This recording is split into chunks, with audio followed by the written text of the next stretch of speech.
السلام عليكم ورحمة الله وبركاته. الحمد لله رب العالمين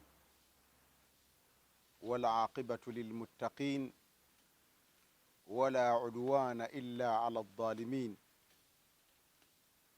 بدبا الله بزانبا الله mwebale gyonna gye mutuusaako engalo. Olwaleero tugenda ku kitundu kyaffe ekyokuna nga tukijjukanya aya ya Allah subhanahu wa ta'ala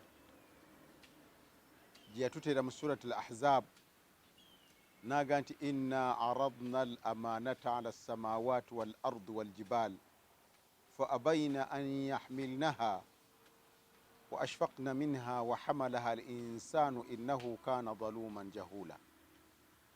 Nti Allah yatukwasa obuvunaanyizibwa ffe abantu, twatwala obuvunaanyizibwa ffe abantu, twatwala obwesigwa ffe abantu oluvannyuma lw'okubanga ensi yavaamu ne yeetonda neega sijja kusobola, eggulu ne livaamu ne ligamba mukama wange sijja kusobola, ensozi ne zivaamu ne zigamba sijja kusobola, nze naawe ffe abantu ne tubutwala.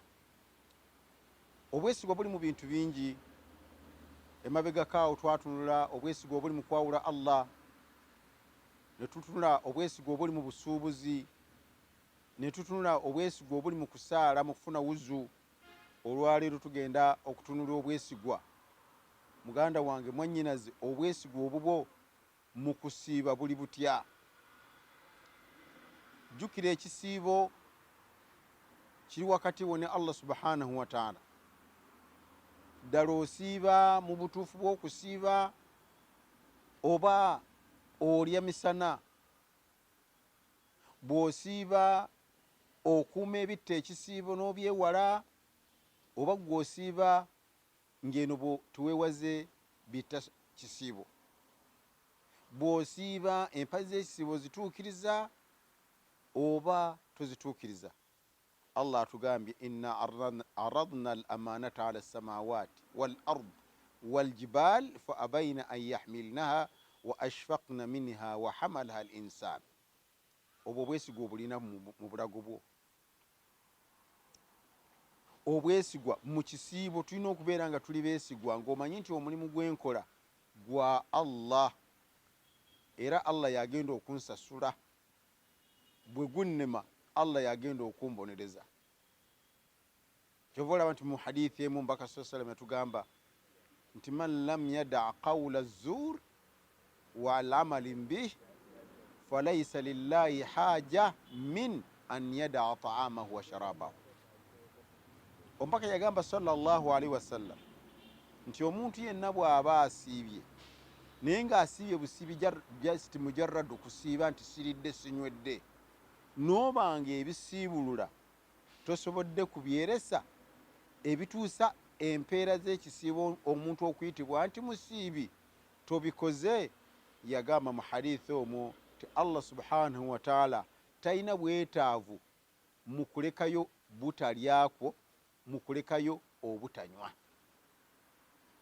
Si kugamba nti olw'okuba tolidde mmere, tonywedde mazzi, tonywedde soda, omazeeko essaawa 6-12 tolidde tonywedde, kye bayita ekisiibo.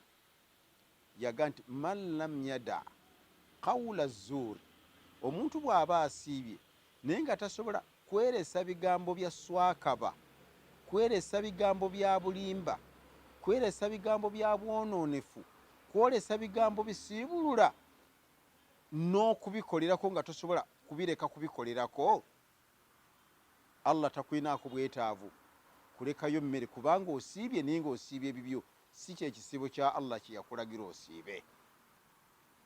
Omuntu yenna asiibye oteekeddwa okumanya nti omulimu gwa Allah era yagenda ogubala, era Allah yagenda okumpa empeera. Kitegeeza ki? Olina okwewala biyagaana okukola ng'osiibye. Olina okukola ebyo Nabbi sallallahu alayhi wa sallam byakusomesa nti omusiibi okufuna empeera enzijuvu yandikoze bino na bino na bino. Ogeza okwewala okugeya. Niwandibadde yadde si kisiibo tebatugamba kugeya, naye ate wano weewale nnyo okugeya kubanga kijja kukuviirako ekisiibo kyo okuggwamu empeera. Weewale ebyaswakaba, weewale okuwemula, weewale okwogera agagambo agazito, weebale okusiibulukukira ku ebyo ebya haraamu, ekisiibo kyolyoka ofunemu. Tugenda mu kisiibo, wakasiba ebisiibo bimeka ng'ate tuli muwoowe? Tugenda mu kisiibo, wakasiba emyaka emeka ng'omukyala gwe wawasa tonnamuwoowa gw'omusajja? Wakasiba ebisiibo bimeka ng'omukyala gwe waleeta mwakkiriziganya okumuwa amahali ge togamuwanga? Oba onna bwesigwa? Ekisiibo bwesigwa bubeera wakati wo ne Allah subhanahu wa ta'ala. Yamanya futaali omulya ssaawa mmeka, omulya obudde butuuse oba omulya enjuba tennagwa. Daaku osembyayo girya ssaawa mmeka, ogiryanga enjuba evuddeyo ne weekweka mu kisenge, oba ogiryanga obudde bweba obwalaga? Bwesigwa si muntu nti yanaakulaba weekweke imaamu aleme kulaba, oba weekweke seeka aleme kulaba, oba weekweke hajati aleme kulaba. Bwesigwa wakati wo ne Allah subhanahu wa ta'ala. Allah kyatugamba ti inna aradna al amanata ala samawati wal ard, nayo leka obwesigwa eri eggulu, eri ensi, eri ensozi, eri omwana Adamu. Ebintu biri byonna ebisatu ne bigamba ayi Allah tusonyiwe, situjja kusobola. Naga nti omuntu n'abwetekka. Tulina okukuuma obwesigwa mu kisiibo. Obusiraamu sibugamba nti ekisiibo olw'okuba tolidde sigala ng'owemula, olw'okuba tolidde sigala ng'oyomba, olw'okuba tolidde emmere nibwolwana. Nedda. Olaba omubaka sallallahu alaihi wasallam yatuuka n'agamba nti omusiibi nibw'aba atuuse ku extent fa insaabahu ahadun au qatalahu, oli naava eri ng'ayagala akuvume akuggyeko waya naawe omuddize, oba sinnakindi atandise okukwata ebitogi akusindiikiza ayagala mulwane, kakkana olw'okuwa ekisiibo kyo ekitiibwa. Kakkana gonda, oba akusindise tomuddiza, oba akuvumye tomuddiza, oba akukubye tomuddiza.